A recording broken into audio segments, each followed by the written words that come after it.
Bien, buenas noches a todos. Sean todos bienvenidos nuevamente a los webinars de Honduras Digital Challenge. Es un gusto verles conectados nuevamente. Y bueno, como sabrán, esta noche vamos a estar viendo el tema de estructura legal y societaria. Y para ello nos acompaña uno de los grandes mentores de Honduras Digital Challenge, el abogado Ricardo González, cofundador del Bufete Corporativo de Emprendimiento e Innovación y máster en Derecho Corporativo, también pues mentor actual de Honduras Digital Challenge. Así que muchas gracias, Ricardo, bienvenido nuevamente y bueno, contanos un poco de qué debemos saber los emprendedores sobre estructura legal y societaria. Muchas gracias, Kevin, por la presentación. Un saludo a todos, un placer saludarlos. Ricardo González, mi nombre. Como lo mencionaba Kevin, pues soy cofundador del Bufete Corporativo de Emprendimiento e Innovación. Desde hace 4 años poseemos la primera firma legal en Honduras dedicada estrictamente al apoyo del emprendimiento en el país. Y como lo mencionó Kevin también, esta noche vamos a estar hablando acerca de estructura societaria y datos legales que necesitan saber en el momento de emprender en Honduras. Voy a compartir ahorita la presentación que tengo preparada para hoy. Les pediré que por favor las preguntas, mediante vaya pasando las diapositivas y presentando el tema, las hagan a través del chat y las discutiremos al final de la presentación. Y de esa manera pues lo mantenemos de la manera más organizada. Bueno, iniciando, ¿verdad? Ok, empecemos con la definición de qué es una sociedad. Este puede ser un tema que tal vez algunos ya lo conocen, algunos de repente lo desconocen un tanto, pero para poder arrancar con el tema quiero hacer la diferencia entre qué es una sociedad y qué es una empresa. Nosotros estamos acostumbrados a decir que queremos poner una empresa, que queremos poner un negocio, y eso pues tiene diferentes implicaciones. Lo primero que debemos hacer para iniciar un negocio es determinar de qué manera queremos hacerlo, cuál va a ser la estructura legal que queremos darle. La manera más normal para poner un negocio, pues de manera informal, conocen la figura del comerciante individual, que eso es básicamente hacer negocios a título personal. Sin embargo, cuando ya estamos hablando de montar una organización con socios y con una estructura legal definida, estamos hablando de sociedades mercantiles, y las sociedades mercantiles son sinónimos de una cuestión que se llama persona jurídica. ¿Por qué se le conoce como una persona? Se le conoce como una persona porque así como nosotros, estas sociedades, que son personas jurídicas, poseen derechos y a su vez también tienen responsabilidades. Entonces, la sociedad es esta estructura jurídica que se crea específicamente para poder ejercer actos de comercio. ¿Cuáles son las figuras societarias más comunes en Honduras? Es la sociedad anónima, por sus siglas SA, y sociedad de responsabilidad limitada, que las hemos escuchado en muchas empresas, SRL.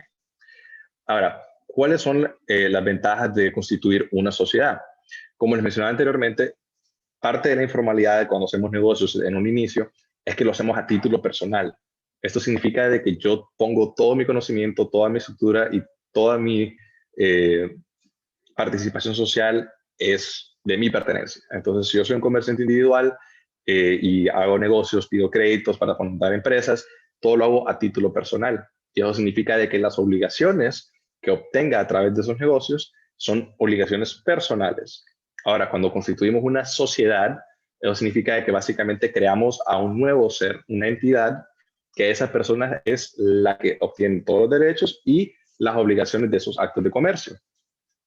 Entonces, ¿por qué constituirse en sociedad en vez de ser un comerciante individual? La sociedad me permite a mí protegerme personalmente de cualquier interacción que tenga de forma comercial hacia con el mundo mercantil.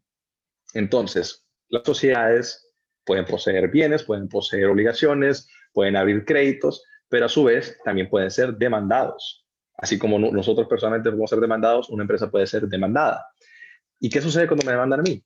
Si me demandan a mí, lo que va a suceder es de que van a decir, ok, Ricardo, te demandamos, me ganaron la demanda, y posteriormente proceden a incautarme mis bienes. Vienen y dicen, ok, Ricardo, tenés cuentas de bancos, tenés salarios, y tenés un carro, casa, propiedades. Esto significa de que me van a poder confiscar todos estos bienes o embargar mis cuentas para poder pagar esa obligación que sale de la actividad comercial. Mientras que en una sociedad, cuando la sociedad es quien se encarga de hacer estas actividades, la sociedad es la responsable directamente de todas esas obligaciones. Entonces, si demandan a la sociedad, demandan a la sociedad, no a mí personalmente. ¿Por qué las sociedades se llaman de responsabilidad limitada? Precisamente porque limitan el nivel de responsabilidad que existe y hacia quién. ¿Cuál es la responsabilidad de los socios en una sociedad? La sociedad se limita directamente a la aportación social, es decir, a la cantidad de ya sea dinero o de bienes que aporte a la sociedad para constituirla. Entonces, más adelante vamos a ver un poco acerca de capital y voy a retomar el tema de ese tipo de responsabilidad. La sociedad anónima y la sociedad de responsabilidad limitada gozan del mismo beneficio de proteger o blindar a los socios de cualquier responsabilidad. Y ahora para ver la contraparte análoga americana, si alguno de ustedes pues, ha visto películas o tiene conocimiento, ¿verdad?, de negocios en Estados Unidos, estos tienden a ser ya sea una C Corporation o una Limited Liability Company. Y están abajo de cada una de que es respectivamente una figura similar a la que son Estados Unidos. Sin embargo, a pesar de que sean similares, son bastante distintas en lo que se refiere al gobierno corporativo y a la estructura orgánica dentro de la misma. Continuamos. ¿Cuáles son los elementos de la sociedad?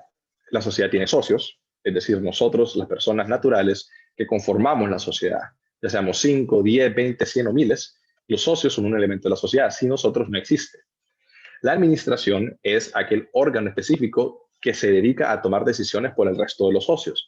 No necesariamente desde un punto de vista mercantil. Por administración no me refiero únicamente a tomar decisiones acerca de qué es lo que vamos a comprar o a qué se va a dedicar la empresa o cómo está funcionando el team de marketing y ese tipo de cuestiones. No, la administración se refiere directamente a cómo vamos a administrar la sociedad, cómo se van a tomar las decisiones y de qué manera vamos a contar con el apoyo de cada uno de los socios. Luego tenemos los estatutos. Los estatutos viene siendo el reglamento interno de la sociedad. Este reglamento interno viene a ser básicamente como la ley interna que dice cómo va a operar la sociedad, en el sentido de qué tipo de organización vamos a tener, si vamos a tener un consejo de administración, si vamos a tener un gerente único, si vamos a tener un administrador único, qué tipo de nivel de consenso hay que llegar para comprar tierras, para vender tierras, qué vamos a discutir en respecto a si tenemos un problema, cómo lo vamos a resolver, si vamos a ir a los juzgados, si vamos a ir a arbitraje, temas que tocaremos más adelante de la misma manera, pero los estatutos vienen siendo ese reglamento de cómo los socios van a tomar las decisiones en la sociedad. Luego tenemos los bienes. Los bienes vienen siendo esas cosas que posee la sociedad. Como les mencionaba, la sociedad es una persona y como una persona puede poseer bienes. Puede poseer teléfonos, puede poseer inmobiliario, puede tener tierras, casas, carros y demás. Vamos a ver qué son los bienes más adelante. Y luego tenemos a los gerentes. Aquí donde se crea la junta de gerentes. Tenemos al gerente general, gerente de administración, gerente de operaciones, gerente de mercadeo y cualquier otra cantidad de gerentes que se les pueda ocurrir. Estos gerentes vienen a definitivamente asegurarse de que la operatividad de cada pequeño sector y división dentro de la empresa opere de la manera más concreta y ellos toman decisiones del día a día. A diferencia del Consejo de Administración, el Consejo de Administración se reúne 1 a 2 veces al año generalmente o más extraordinariamente. Los gerentes se pueden reunir en cualquier momento, a cada momento, ellos están decididos a tomar decisiones y cuando nosotros facultamos a los gerentes a tomar esas decisiones, es ahí cuando los gerentes tienen todo el poder necesario para poder manejar el día a día. Pero nosotros nos reservamos algunas actividades, algunos poderes para el Consejo de Administración y eso pues se define por medio de los estatutos. Ahora, vamos a hacer una diferencia entre quiénes son los miembros de una sociedad. Existen socios y existen accionistas. Las sociedades anónimas son aquellas que se estructuran por medio de accionistas. Su capital está dividido en acciones. Es decir, que nosotros hemos escuchado muchísimo decir, hemos comprado acciones aquí, vendí acciones de tal, similar a como lo escuchan en las películas. Entonces, las acciones viene siendo un documento que dice qué porcentaje y qué cantidad de valor tengo yo dentro de la sociedad. Eso lo vamos a ver también dentro de la parte del capital. Entonces, dentro de una sociedad anónima no se definen como socios, se definen como accionistas. Y en una sociedad de responsabilidad limitada se refiere a socios. Los socios no tienen acciones, lo que tienen es una participación social dentro de la sociedad. Entonces, los socios tienen un porcentaje y se divide la sociedad en porcentajes. Las sociedades anónimas se dividen en acciones. Y claro, con todas las acciones uno puede definir, tengo tantas acciones que representa tanto porcentaje, pero se divide en números en vez de porcentajes. Ok, la sociedad anónima, en diferencia de la sociedad responsable limitada, por naturaleza dentro del Código de Comercio de Honduras, puede ser administrada ya sea por un administrador único, que es básicamente como decir, tengo un gerente general y este es el dueño de la sociedad, este es el que toma todas las decisiones, no es necesario llamar a un consejo, él tiene todas las facultades necesarias para poder manejar la empresa como más le parezca adecuado. Luego tenemos un consejo de administración que no debe de estar formado por nada menos que un presidente, un secretario, un tesorero. Y adicionalmente a eso se asigna a un comisario. En las sociedades anónimas, estas están diseñadas para tener una cantidad de socios mucho más grande. Y al tener una cantidad de socios mucho más grande y tener un consejo de administración o un administrador único, significa de que un solo socio, una sola persona, o un grupo pequeño de personas en comparación a la cantidad de accionistas que existen, toman las decisiones. Pero existen otros accionistas que de repente no tienen poderes dentro de la sociedad.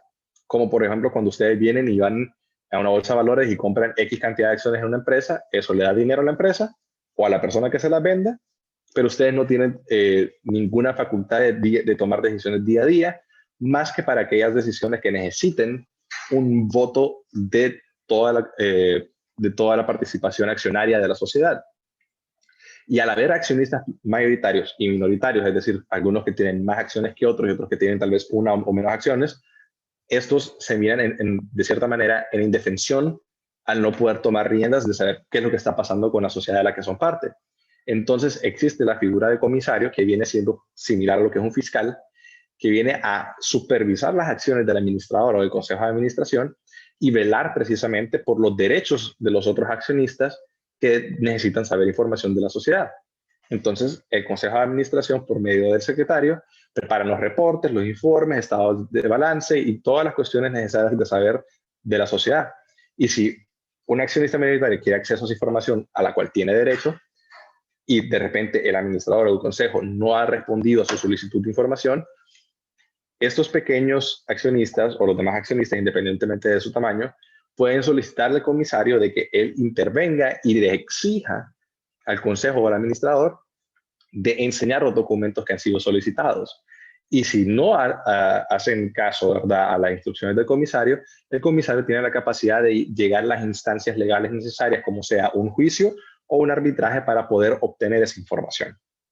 Y ahora la sociedad de responsabilidad limitada tiene una estructura más pequeña porque la sociedad de responsabilidad limitada fue concebida con la idea de que fueran sociedades más pequeñas. En un inicio, cuando la ley fue concebida, se tenía en cuenta que para una sociedad anónima se requería un mínimo de 25 socios y para una sociedad de responsabilidad limitada un mínimo de 5 socios. Con el tiempo se hicieron varias reformas y permitieron que las sociedades anónimas fueran hechas o constituidas por solo 2 socios o accionistas y la sociedad de responsabilidad limitada también, 2 personas. Y con otras reformas un poco más recientes, se llegó a la parte donde uno puede constituir sociedades unipersonales, donde yo, Ricardo González, puedo venir y crear una nueva entidad sin necesidad de socios para tener ese nivel de blindaje necesario. Entonces, hoy en día, una persona es suficiente para crear cualquiera de estas dos. Pero de nuevo, al haber sido concebidas estas dos con ese tipo de limitaciones, o no limitaciones, sino que de requisitos, al ser más pequeña la sociedad de responsabilidad limitada, se entendía que con una sola persona a cargo era suficiente. Sin embargo, no imposibilita a que una sociedad de responsabilidad limitada pueda tener un consejo de administración tal y como lo tiene la sociedad anónima. Entonces, esa es una de las cuestiones que tienen que tener en cuenta para saber de qué tipo de figura administrativa van a tener. Ahora, hablando de los estatutos, como lo menciona la definición, este es un pacto, es un acuerdo entre los socios que al momento de constituir la empresa decidieron de que esta era la manera en cómo iban a tomar decisiones. Que si, por ejemplo, para vender tierras necesitan tener un voto de todos los accionistas, o si necesitan, por ejemplo, la mitad más uno, o de las 3/4 partes, todo esto queda detallado dentro de los estatutos. Y esto viene a determinar cada cuánto se va a cambiar el Consejo de Administración, cada cuánto se va a elegir un presidente, cómo se elige el presidente, secretario y tesorero, si van a tener una estructura más compleja, como decir presidente, vicepresidente, vocales, secretarios, tesoreros, demás. Todo esto queda dentro de los estatutos y es un documento esencial y es obligatorio para las sociedades anónimas, no es obligatorio para las sociedades de responsabilidad limitadas, pero la sociedad de responsabilidad limitada puede simular ese mismo estatuto e inscribirlo legalmente. Y eso tiene pues el mismo poder que un contrato y se inscribe en el registro mercantil y queda como parte de la escritura pública que es la Constitución. Había mencionado acerca de los bienes. Entonces, aquí es donde quería hacer la distinción entre sociedad y empresa y ese tipo de cuestiones. Cuando nosotros decimos voy a poner una empresa, esto significa que quiero poner un negocio, que quiero dedicar una actividad económica comercial. Ahora, poner una sociedad y poner una empresa no es lo mismo. Pueden haber empresas que están hechas por un comerciante individual y yo me puedo manejar como si fuera una empresa, pero no significa que tengo socios. Una empresa realmente viene siendo esta finalidad comercial a la que se va a dedicar, ese giro específico de mercado que quiere practicar, y una sociedad puede tener múltiples de esos. Y es aquí donde pueden ustedes ver lo que se llaman grupos económicos. Una empresa que tiene, una sociedad que tiene diversas empresas. Vamos a hablar de un caso, por ejemplo, Grupo Q. Grupo Q en un inicio no era 3 sociedades como lo es hoy. Grupo Q era la concesionaria de vehículos, vendía los carros. Grupo Q era quien financiaba los carros y Grupo Q era quien le daba el mantenimiento a los vehículos. Sin embargo, con el tiempo, sucedieron algunos percances que hicieron de que el Grupo Q dijera, no, vamos a dividir cada actividad económica en una sociedad aparte, pero no significa de que tengan que hacerlo. Una sociedad misma puede tener diferentes empresas. A los bienes, el efectivo, por supuesto, viene siendo un bien, viene siendo el cash, la caja, eso que uno tiene precisamente para poder gastar en eventualidades del día a día.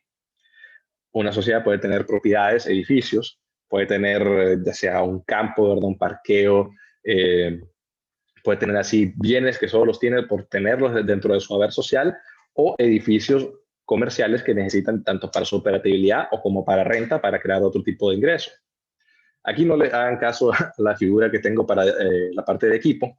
Por equipo no me refiero a las personas, me refiero directamente a las computadoras, los escritorios, las luces, las impresoras, la maquinaria de ensamblaje.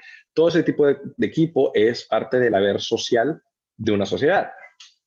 El inventario ya viene siendo esas cosas que nosotros vendemos, que si tenemos de repente una barrotería o de repente tenemos una tienda de hardware o una tienda de ropas. Ese inventario es parte de los bienes.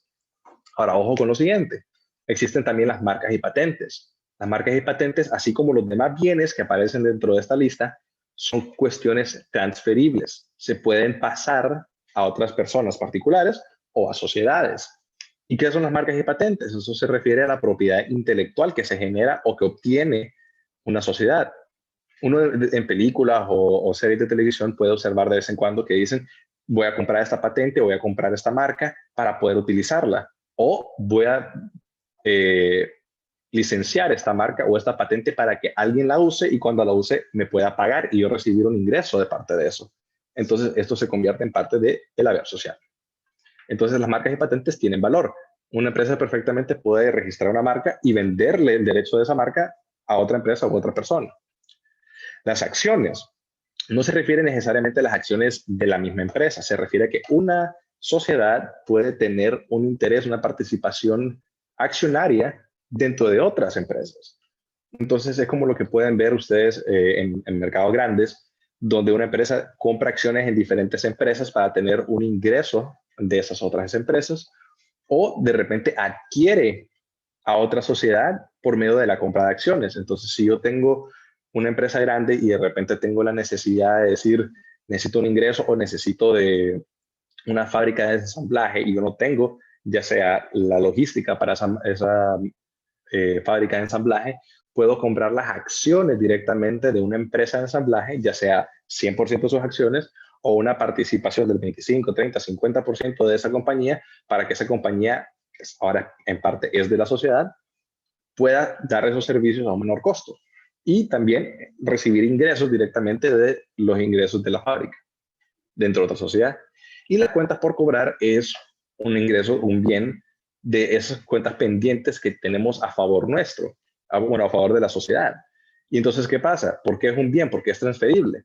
Porque así como ustedes en algún momento de su vida de repente dijeron, hey, yo le debo tanto a esta persona me debe tanto, le voy a decir a esta persona que me debe a mí, que le pague a la otra persona, para que entonces yo no me tenga que preocupar por pagarle a la otra persona. Entonces hice que transferí mi cuenta por cobrar de esta persona a la persona a quien yo le debía, o puedo incluso darlo a método de pago. Yo tengo una cuenta por cobrar de 100,000 lempiras de una empresa y de repente quiero comprarle a otra empresa, ya sea acciones o ya sea maquinaria, marcas o algo, y le digo, no te voy a pagar en efectivo, te voy a pagar con una cuenta por cobrar que ellos se van a encargar de pagarte a ti. Y entonces, cuando eso sucede, se hace la transferencia, esa otra empresa es quien está encargada de velar porque la cuenta por cobrar sea pagada a su favor. Continuamos. Ahora, los gerentes, como lo mencioné anteriormente, los gerentes vienen siendo ese equipo específicamente contratado o parte de los socios que se va a dedicar al control y a la dirección de una de las divisiones de la empresa. Entonces, si tengo una empresa y necesito hacer ventas porque quiero hacer dinero, esa es la finalidad principal de una sociedad, ocupo un gerente de ventas. ¿Cómo muevo las ventas? Necesito un gerente de mercadeo que me ayude a hacer la estrategia. Tengo una empresa, un emprendimiento tecnológico que de repente tiene services as a software, necesito a alguien que pueda dar mantenimiento, que se encargue de que toda la operatividad de ese sistema o del sistema interno incluso sea velado por el mismo. Un gerente de finanzas que se encarga de ver las inversiones, los gastos y este tipo de cuestiones. Y un gerente de operaciones que se encarga de la operatividad del día a día de todas las otras divisiones. Esas cosas pequeñas que caen en el plato de uno de los gerentes, y el gerente de operaciones se encarga de que eso se vea a cumplimiento. Y pueden haber muchísimos otros gerentes. Los gerentes realmente se los pueden inventar. He visto nombres rarísimos, ¿verdad? En empresas. Google, por ejemplo, es una empresa famosa que le gusta poner nombres raros a los gerentes que da. Y uno puede ponerse creativo en ese sentido y darle los poderes que mire necesario para que cumpla con su objetivo. Por otro lado, es muy importante recalcar que en un startup nosotros nos vemos con, y digo nosotros porque al principio yo tenía esa idea de que los socios debían de ser los gerentes, pero ese no es el caso. Si somos 4 socios y de los 4 socios digamos que los 4 somos abogados, ninguno de nosotros está capacitado para ser un gerente de finanzas o de mercadeo. Nosotros somos abogados, no tenemos el expertise necesario para poder darle cumplimiento a la finalidad de esa división. Entonces, ¿qué necesitamos? Y tenemos que aceptar que hay cosas que están dentro de nuestra capacidad, de nuestro conocimiento y de nuestra profesión, y cosas que tenemos que tercerizar y decir, o contrato una agencia de mercadeo para que me ayude con esta parte, y el gerente general se encarga de tener ese contacto, o contrato yo a un gerente de mercadeo que me ayude. No debemos cometer el error, que se comete muy a menudo, de decir todos los socios tienen que ser gerente de algo. Esto no es necesario, zapatero a su zapato. Claro, para un startup de repente puede ser una inversión muy grande contratar a alguien, pero por eso mencioné en un principio tercerizar y pagar servicios de otra empresa que pueda dar esa finalidad, ya sea una agencia de mercadeo, una agencia de IT o a un contador o un financista que nos asesore. Y para cualquier otra que sea la rama, uno tiene que tener en cuenta de que está dentro de mis capacidades, lo puedo hacer. Nunca tomar responsabilidades de cosas que uno no puede hacer porque no tiene la experiencia o siquiera el conocimiento. Vamos a hablar acerca de cómo se llaman las sociedades. Las sociedades se pueden llamar por una razón o denominación social. La sociedad anónima, como lo dice el nombre, es anónima. No se supone que sepan quiénes son los socios o accionistas de esa sociedad. Y de hecho, por la facilidad que existe de entrada y salida de los socios, la sociedad anónima se convierte en anónima porque en cualquier momento las personas que constituyeron la empresa en un principio, la sociedad, pueden que no sean las mismas al mes, al año o en 10 años. Entonces se procura no utilizar apellidos para una sociedad anónima. ¿Y qué es entonces lo que se le da? Se le da una denominación social, se le da ese nombre específico que puede ya sea o mencionar o no a qué se va a dedicar la compañía. Miremos el ejemplo de abajo, la Coca-Cola Company. La Coca-Cola Company en el nombre ya nos dice, se dedican a fabricar Coca-Cola, y esto lo sabemos porque es una empresa comercial multimillonaria a una escala global, pero no tiene el nombre de una persona dentro de ella. En una razón social, vemos como el ejemplo de arriba, Inversiones González Mambel, podemos nosotros asumir que dos de sus socios, Jape González y otro Mambel, o incluso el mismo. La sociedad responsable limitada puede tener ambos, ya sea sus apellidos o nombres dentro del nombre de la sociedad, o una denominación que indique que se va a dedicar a qué rubro. Ahora vamos a hablar de la empresa, perdón, el nombre comercial que se le da. Esto viene siendo el equivalente de determinar cuáles son las empresas que tenemos. Entonces, nosotros podemos pensar, y de repente la gente de San Pedro y de Tegucigalpa que tienen conocimiento de las cervecerías, uno dice, yo pienso en Coca-Cola, pienso en cervecería hondureña, pero cervecería solo es quien tiene el derecho de usar y de fabricar Coca-Cola. Pero de repente pienso Coca-Cola, Fanta, Pepsi o cualquier otro tipo de bebida, para seguir con el ejemplo, uno podría pensar que son empresas diferentes y en su momento tal vez lo fueron y fueron adquiridos por un conglomerado como Coca-Cola. Entonces vamos a dar nombres comerciales para cada producto que vamos a tener, y ese producto, no solo porque es un producto y ya es otra empresa, no. Este producto se tiene que manejar de una diferente manera, diferente marketing, diferente equipo, diferente expertise, diferentes relaciones comerciales. Entonces, cuando eso existe, damos nombre comercial a cada uno de esos productos que requiere separar sus actividades y sirve pues para, como lo dice el nombre, comerciarse, poder publicitarse y mercadearse en cualquier zona. Y tiene su signo distintivo, y esto es lo que se conoce como una marca. Y hay diferentes tipos de marcas, y estoy seguro que se va a cubrir más adelante en otro taller, el tema de propiedad intelectual, ¿verdad? Que se va a tomar más a profundidad qué tipos de marcas son, que si son signos distintivos o que si tienen texto en ellas o si solo es un emblema. Todo se va a discutir más adelante. Bueno, y ahorita lo mencioné, propiedad textual, tenemos las marcas, que es lo que les acabo de enseñar, Coca-Cola, o el búho que pueden observar en la parte superior derecha de la presentación. Ese es el logo del bufete, de la firma en la que soy parte. Las marcas son signos distintivos que nos ayudan a nosotros, el consumidor, a identificar precisamente esa zona esa marca, esa imagen, como perteneciente a un producto o a una empresa que se dedica ya sea a servicios o a venta de productos.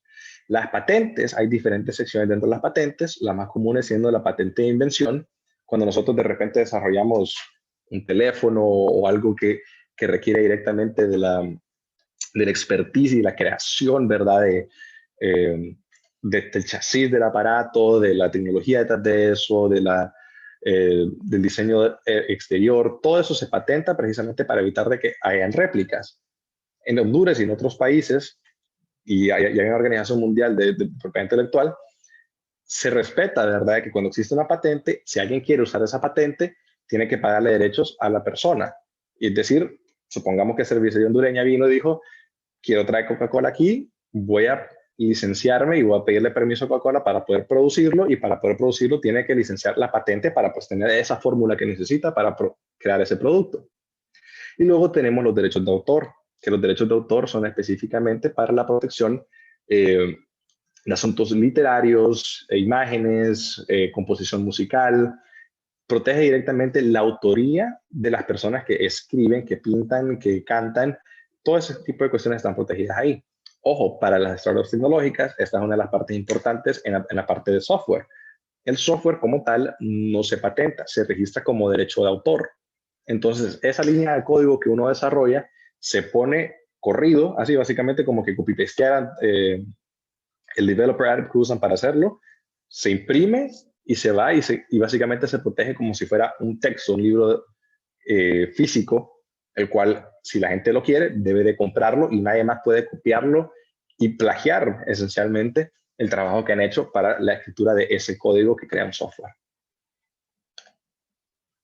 Ahora, la finalidad de la empresa, como lo venía mencionando, uno tiene que tener claro, por supuesto, voy a poner una empresa, pero ¿qué va a hacer la empresa? Tenemos que tener conciencia de que tenemos que, al momento de constituirnos, saber cuál va a ser el giro. Y es interesante pensarlo del giro porque muchas veces no sabemos, nos equivocamos de negocio. Por ejemplo, el caso de McDonald's, alguno de ustedes tuvo la oportunidad de ver la película El Fundador o The Founder, que es una historia muy importante para el mundo del emprendimiento y muy recomendada para todos ustedes. En un momento, el tipo que se encargó de franquiciar McDonald's pensó, no me está dando suficiente ingreso la venta de comida rápida. Se encontró con un financista y el financista le dijo, estás equivocado, ese no es tu negocio, la finalidad de tu negocio no es vender hamburguesas, la finalidad de tu negocio es rentar la tierra en donde se ponen estas comidas rápidas. ¿Y qué sucedió luego? McDonald's se convirtió en el agente de bienes raíces más grande del mundo porque todos los McDonald's están en una tierra que le pertenece a la corporación McDonald's. Y entonces, ¿cuál es la finalidad de la corporación McDonald's? Su ingreso más grande no son las comidas, es la renta que proviene directamente de los restaurantes que se ponen. Porque todos los restaurantes tienen un franquiciante, una persona que pidió a McDonald's, hey, yo quiero poner tu negocio de comida en mi país o en mi ciudad. Y McDonald's le va a decir, bueno, voy a buscar un terreno, lo compro, te lo rento y ese es mi ingreso y claro, un porcentaje de las ventas. Pero entonces ya no es las ventas de las hamburguesas, es el terreno en el que se encuentran. Entonces hay que pensar muy bien cuál es la finalidad de la empresa, a qué nos vamos a dedicar. Solo porque tengo un software que se dedica específicamente, vamos a decir algo sencillo, a la intermediación, por ejemplo, de asesorías legales. Por ejemplo, si yo creo un software que se dedique a conectar abogados con clientes potenciales, mi giro de negocio, mi finalidad no es brindar servicios legales. La finalidad de mi empresa es la plataforma en la cual se brindan esos servicios. Algo que tiene que tener muy en cuenta al momento de constituirse, es decir, mi empresa no da servicios legales o no doy consultas médicas o no doy consultorías financieras. Mi empresa se dedica a la creación de software y es algo que hay que tener muy en cuenta, hay que razonarlo bien. Ahora, capital social. Aquí es donde difiere bastante pues, la parte de las sociedades anónimas y las sociedades de responsabilidad limitada. Como él mencionaba, las acciones es la manera en cómo se divide el capital dentro de una sociedad anónima. Y eso significa de que entonces el capital social, que es estrictamente el dinero o los bienes que todos los socios dimos para lograr la constitución de la sociedad. Obviamente nosotros decimos, ¿cómo pongo una empresa? Ok, voy a un abogado, me la escritura, voy a mi empresa DINE, que lo vamos a ver más adelante, y digo, quiero poner la empresa. Pero nosotros decimos, ok, pongo la empresa y ahora la empresa es una persona aparte. Y eso como que yo mande a mi hijo a hacer un mandado, no tengo hijos por cierto, pero si tuviera un hijo y lo mando a hacer un mandado, yo no le puedo decir, anda, haceme este mandado que si que fuera a comprar algo, si él no tiene el dinero, me va a decir, ok, pero me dijiste, anda a hacerlo y creo que lo puedo hacer, pero no tengo dinero para hacer lo que me estás pidiendo. Entonces, el capital social es ese dinero que todos los socios ponen para que la sociedad tenga efectivo para poder invertir en la compra de maquinaria, de equipo, en el alquiler de un espacio de oficina, pago de salarios. Ese capital social es utilizado estrictamente en un inicio para esa finalidad. Y entonces ese capital social no solo tiene que ser efectivo. De repente yo soy un socio, tengo muchos terrenos y digo, hey, me ayuda a tomar efectivo, pero ¿sabes qué? Te voy a dar un terreno y en ese terreno puedes construir. Y yo le transfiero la propiedad de ese terreno a la sociedad. Supongamos que es un terreno pequeño y cuesta 250,000 lempiras. El haber social de la sociedad, solo con esa transferencia de dominio que hice, ahora la empresa vale 250,000 lempiras. Los demás socios ponen dinero, boom, llegamos al 1,000,000 de lempiras. ¿Y cómo se dio eso? Se puso ya sea el dinero, tierras, alguien tiene un carro, un camión o un bus y lo pone a la orden de la sociedad y se lo pasa a la propiedad de la sociedad y eso va sumando. Los bienes, todo lo que es lo que posee la sociedad se vuelve en su capital social. Y ahora, hay dos tipos de capitales. El capital fijo, que es decir, ok, hagámoslo sencillo. Cada uno de nosotros pone 1,000 lempiras, somos 5 socios, capital de 5,000 lempiras. Queda claro que la sociedad tiene 5,000 lempiras de capital para utilizar. Ahora, cuando se viene con el capital, uno dice, ok, vale 5,000 lempiras. Estoy queriendo hacer yo negociaciones con alguna persona que se puede convertir en un acreedor, es decir, alguien a quien yo le puedo deber. Él va a venir a ver mi escritura porque es pública, está accesible en el registro mercantil. y dicen, ok, vale 5.000 lempiras y quieres hacer un negocio de $500,000 de lempiras conmigo, si me quedas mal, ¿de dónde me vas a pagar? Yo entonces tengo que hacer un incremento de capital para decir, mira, acabo de suscribir $500,000 de lempiras de capital, significa de que mi sociedad tiene la capacidad de responder a la obligación que tú tienes conmigo. Disculpe la cabeza.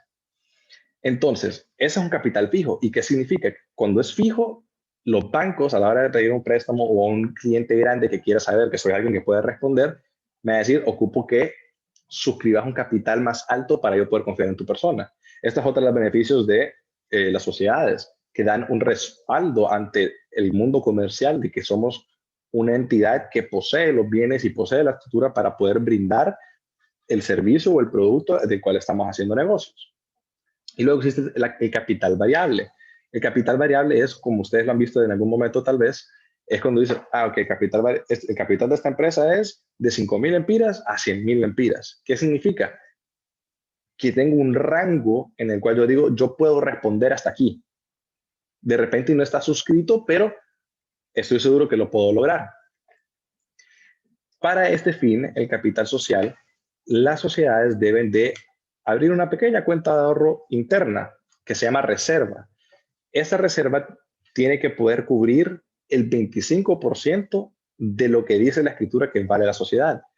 Y la sociedad tiene que ir ahorrando cada año o cada trimestre la cantidad necesaria para llegar al 25% o incluso completar todo el capital para poder incrementar ese capital variable, porque uno dice, ok, vale 5.000 hasta 100.000, pero ya crecimos bastante, es hora de aumentar el capital para poder acceder a mejores clientes y a mejores financiamientos.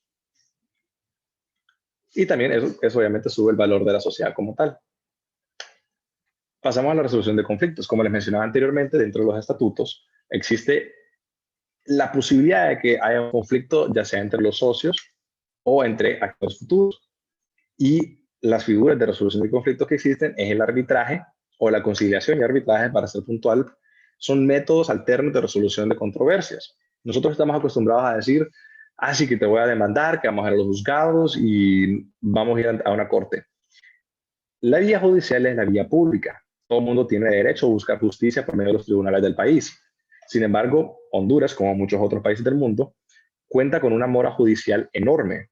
Eso significa de que los juzgados en Honduras están saturados de casos y uno puede prever de que una demanda no me va a dar mi dinero en 6 meses o 1 año o 2 años. Puede tomar hasta mucho más de eso. Y en muchas ocasiones, esa demanda que estamos haciendo puede ya sea ser la solución para que la empresa prospere o que la empresa quiebre. Y no nos podemos dar el lujo de perder tanto tiempo en eso. Entonces, por eso existe el arbitraje, que viene siendo lo mismo que una demanda, solo de que se hace por medio de un tribunal privado dentro de un centro de conciliación y arbitraje, como de la Cámara de Comercio e Industrias de Tegucigalpa o la Cámara de Comercio e Industrias de Cortés, o como el de Prosper Arbitration Center, que es otro tema que tocaremos más adelante. Estos centros de arbitraje básicamente imparten justicia privadas a través de tribunales arbitrales compuestos por árbitros, que son personas expertas en la materia por la cual nosotros tenemos un conflicto, y ellos se encargaban de resolver las cosas de manera privada. ¿Cuál es ese beneficio? Que ustedes han visto cómo en algunos momentos se dice X persona o X empresa demandó a esta empresa. Y eso sale en los periódicos y eso queda público en el juzgado y uno lo puede ir a ver y puede ver qué fue lo que pasó. Y eso puede implicar en manchar la imagen de una sociedad ante un conflicto de este tipo.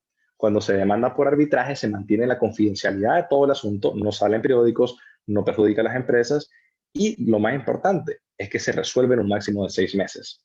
En 6 meses ustedes resolvieron esa controversia y para seleccionar esos árbitros hay muchas maneras, pero normalmente si no se puede tener definitivamente quiénes se van a nombrar, una parte nombra un árbitro, otra parte nombra un árbitro y esos dos nombran el tercer árbitro y se tiene una opinión imparcial. Este método de arbitraje es uno de mis favoritos y estoy ciertamente especializado en la materia y es lo que yo recomiendo en general, tanto para solucionar esos conflictos societarios, es decir, internos de la sociedad, como los conflictos comerciales que puedan tener fuera de ella. Ahora, ¿qué documentos necesitan para constituir una sociedad? Específicamente para la sociedad necesitan poder comprobar cuál es la dirección de la empresa y eso se hace directamente con un recibo de la ENE o de la EH. Esto se usa porque, aunque no lo crean, los únicos que en verdad saben exactamente dónde está ubicada cada casa en el país es la ENE, por medio de los contadores. Entonces, por eso lo piden. Y un cheque certificado. ¿Para qué se pide un cheque certificado? Anteriormente, el Código de Comercio solicitaba de que si uno iba a decir, tengo tanto capital, para poder acreditarlo y decir, ok, es cierto, tenés esa plata y podés ser responsable ante acreedores, tenés que ir a un banco, pedir un cheque certificado a nombre de la empresa que vas a constituir por el monto de lo que tú vas a llamar capital social. Entonces, al hacer eso, ese cheque daba la seguridad de que existía el capital. Sin embargo, por medio de reformas nuevas, específicamente el decreto 284-2013, aparece la plataforma Mi Empresa en Línea, la cual habilita la creación de sociedades a través de una plataforma, y lo vamos a ver aquí siguiente. Pero a través de esta reforma fue que se creó la figura de la sociedad unipersonal y además de eso, quitar la necesidad de un cheque certificado. Y de parte de los socios, pues tarjeta de identidad y un registro tributario nacional. Así como lo ven, un RTN es necesario para poder ser socio de una sociedad porque toda persona que recibe ingresos y es mayor de edad tiene que pagar impuestos. Eso es lastimosamente una ficción que existe en todo el mundo en donde uno solo tiene dos cosas seguras en la vida, que paga impuestos y que muere. Entonces, los socios, por el hecho de que van a recibir ya sea un salario o dividendos de su empresa, debe de tener un registro tributario nacional por el medio del cual va a pagar esos impuestos que recibe de ahí. Ahora, ¿cuál es el proceso de constitución? Voy a hablarlo paralelamente entre Mi Empresa en Línea y la manera tradicional ante un notario. Primero deben hacer la escrituración o el acta de constitución. Ante notario, uno se abocaba a un notario a través de un abogado, le decía, esta es la sociedad que vamos a hacer, y con todos los elementos que venimos hablando en toda esta presentación, se ponían por escrito, se ponían de acuerdo y le enseñaban ese cheque certificado al notario. Él daba fe de que todo eso era cierto y se daba la escritura para ir a registrar el registro mercantil. Ahora, a través de Mi Empresa en Línea, ustedes acceden a la plataforma que observan ahí, en miempresaenlinea.org, y ustedes tienen un formulario en línea que pueden llenar con toda la información que vimos en esta presentación y constituir su empresa sin la necesidad de ir a notarios, sin la necesidad de acudir a un abogado, que por cierto no lo recomiendo en vista de que, como lo mencioné en cierta parte, zapatero su zapato. Ustedes deben asesorarse de la manera adecuada y aunque existen herramientas que les permitan no necesitar un abogado, es muy importante saber guiarse para saber de que lo que están haciendo es correcto. Porque créanme que es mucho más caro más adelante resolver conflictos por la falta de asesoría. En ambos casos, cuando uno termina el formulario de Mi Empresa en Línea, uno tiene un contrato societario que se envía directamente al registro mercantil. La escritura que me da el notario la llevo escribida al registro mercantil. Una vez inscrita, tengo que regresar en 24 horas y en 24 horas me presento. Si es en el caso de una escritura pública ante notario, solo tengo que presentarla y dependiendo del lugar puede tomar de 24 horas a 3 días hábiles. Mi empresa en línea, independientemente del lugar, en 24 horas, el día siguiente, le llaman para que firme. Esto es porque, pues, ante notario ya se firmó y en Mi Empresa en Línea, pues, tiene que ir a firmar en persona. Una vez firmado el contrato societario, dan 24 horas y pueden ir a retirar ya su contrato societario, su escritura, lista para empezar a operar. Bueno, por lo menos lista para el siguiente paso, que es la obtención del RTN. Aquí les tengo los pasos para Mi Empresa en Línea y aquí está toda la información que hemos estado viendo a través de esta presentación.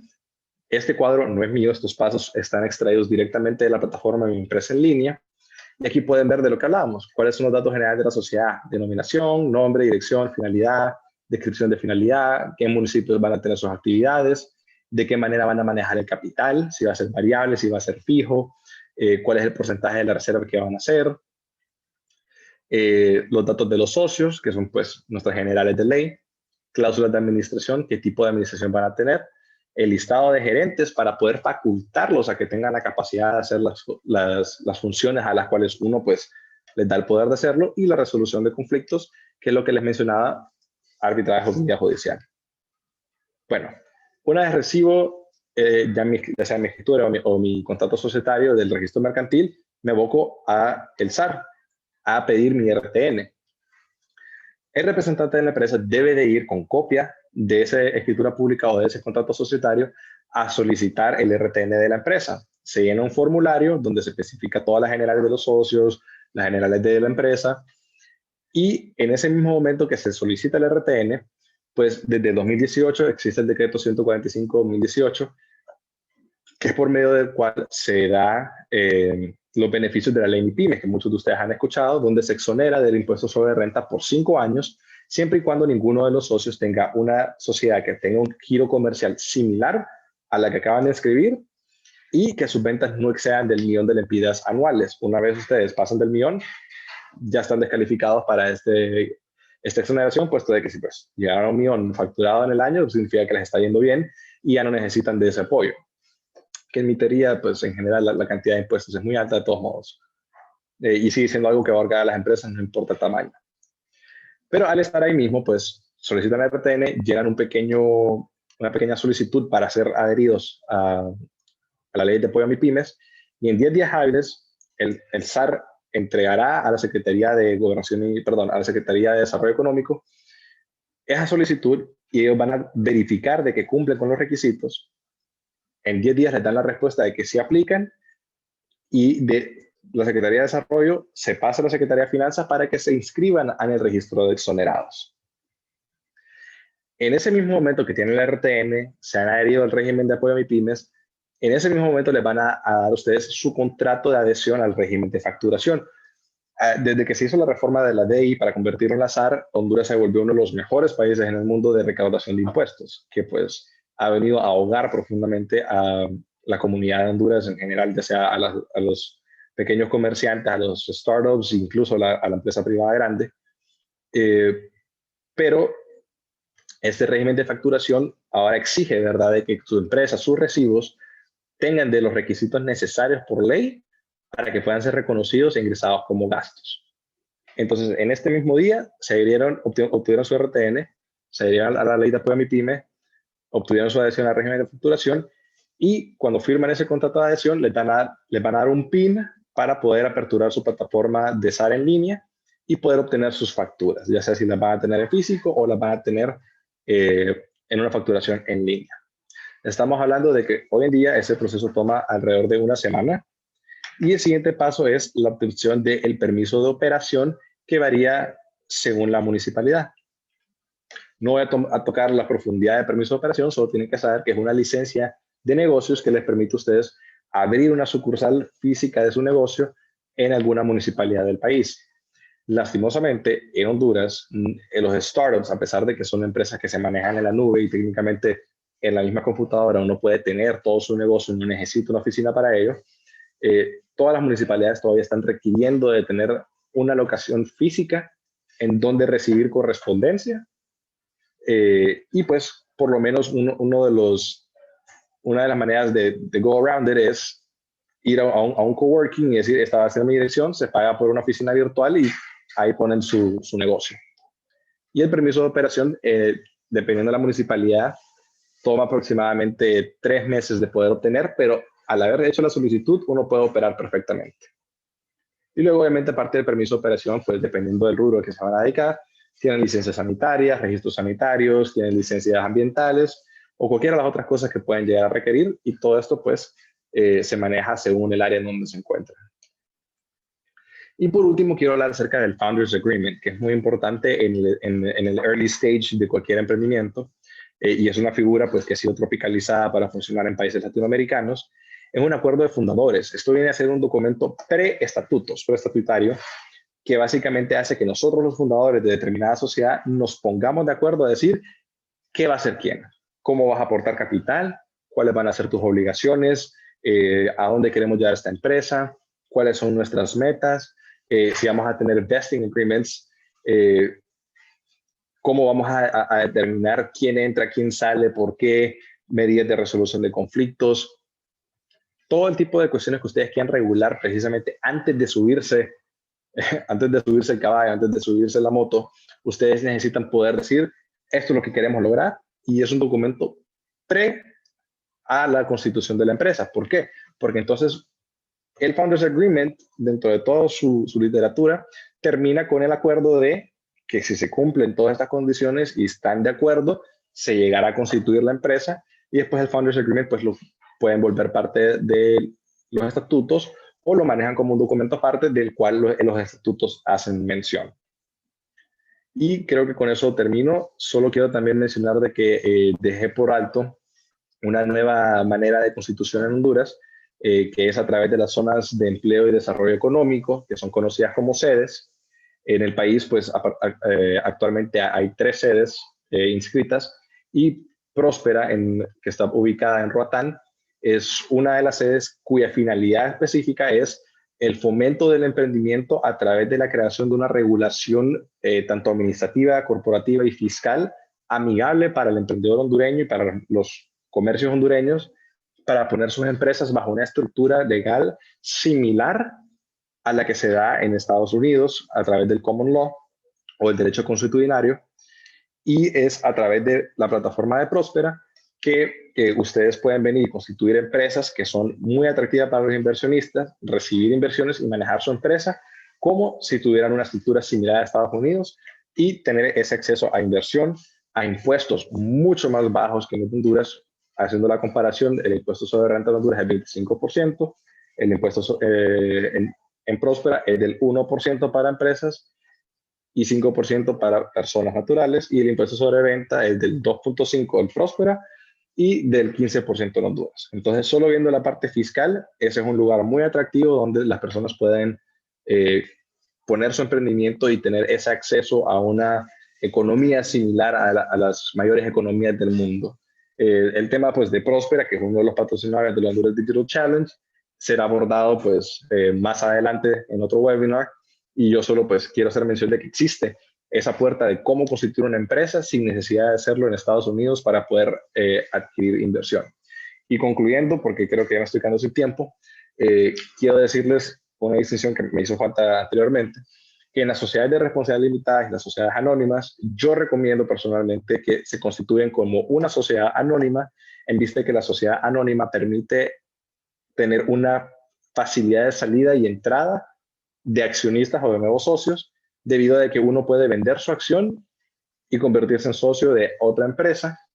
Y para los inversionistas es muy importante decir, hago un contrato privado contigo, te compro esta cantidad de acciones, te invierto este dinero a cambio de X cantidad de porcentaje de tu compañía, y eso se hace fácil y rápido con una sociedad anónima. La sociedad responsabilidad limitada requiere pues, de reformas a la constitución de la sociedad y de un acuerdo entre todas las partes. En general, los accionistas pueden vender sus acciones sin necesidad de hacer reformas.